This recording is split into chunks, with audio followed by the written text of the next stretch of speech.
Fernando Carrillo entró a un estudio de televisión convencido de que tenía el control de la escena, pero una sola frase bastó para que todo se le fuera de las manos y para que su nombre quedara ligado a una de las situaciones más incómodas y graves que se recuerdan en el espectáculo reciente.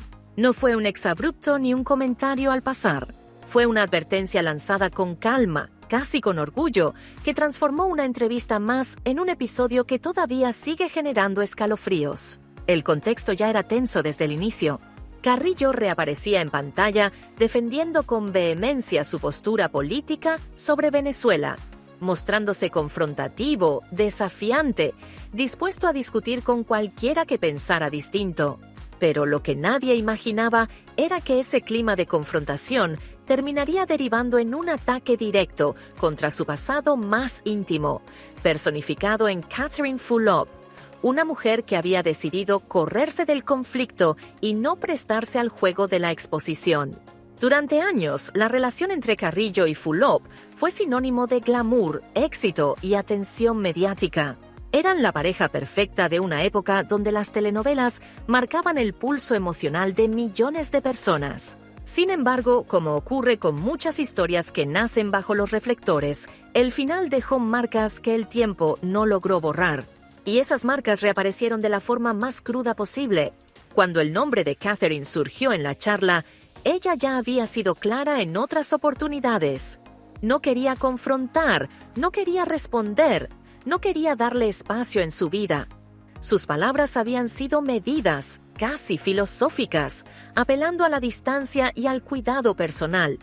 Pero Carrillo interpretó ese silencio no como un límite, sino como una provocación. Primero vinieron los comentarios cargados de ego, recordando viejas glorias, adjudicándose éxitos ajenos y reduciendo la trayectoria de su ex a una etapa de su propia carrera. Hasta ahí, el intercambio podía leerse como otro cruce típico del ambiente artístico, incómodo pero previsible. El problema llegó cuando Carrillo decidió cruzar una frontera que ya no pertenece al terreno de las opiniones. Con una naturalidad inquietante, dejó entrever que posee material privado de Catherine Fulop y que podría hacerlo público si ella volvía a hablar de él. No gritó, no se alteró. Lo dijo con una sonrisa apenas insinuada, como quien cree tener una carta secreta capaz de silenciar a cualquiera.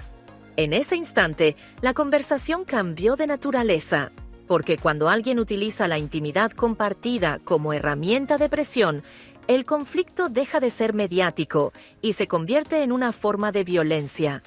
No importa si el material existe o no, no importa si jamás se publica. El solo hecho de insinuarlo ya genera miedo, incomodidad y una desigualdad de poder imposible de ignorar.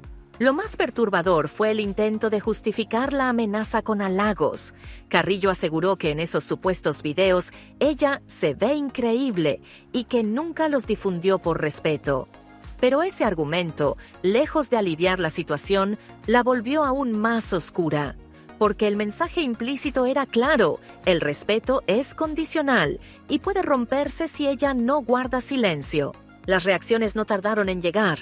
En redes sociales, la frase se replicó una y otra vez, acompañada de mensajes de repudio, indignación y preocupación. Especialistas en derechos digitales y violencia simbólica advirtieron algo fundamental. La amenaza de divulgar material íntimo es un delito, incluso si nunca se concreta. Y escucharla en vivo, sin consecuencias inmediatas, encendió todas las alarmas. Mientras tanto, Catherine Fulop eligió el camino opuesto. No respondió con insultos, no entró en la escalada, no expuso detalles del pasado.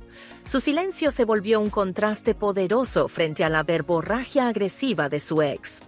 Y ese contraste fue leído por muchos como una muestra de dignidad, pero también como una señal de lo incómodo que puede resultar enfrentar este tipo de situaciones en público.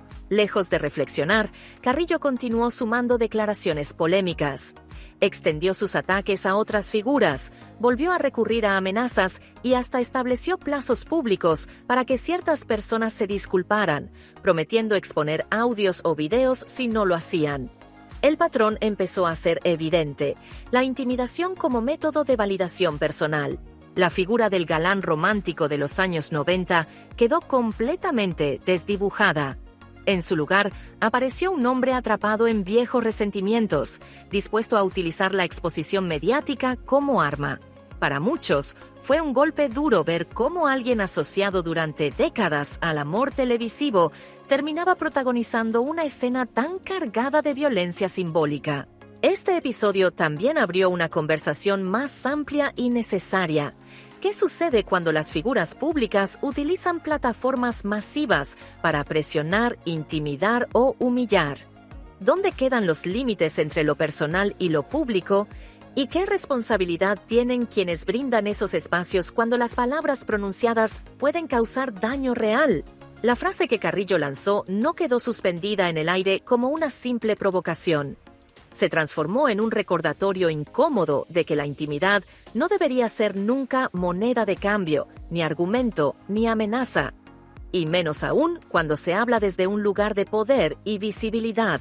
Hoy, mientras el episodio sigue siendo analizado y comentado, hay algo que resulta imposible de ignorar. El silencio de Catherine Fulop contrasta con el ruido ensordecedor de una advertencia que nadie pidió escuchar. Y en ese contraste, el público no solo vio un escándalo más, sino una escena que obliga a replantearse qué cosas no deberían decirse jamás, ni siquiera frente a una cámara encendida.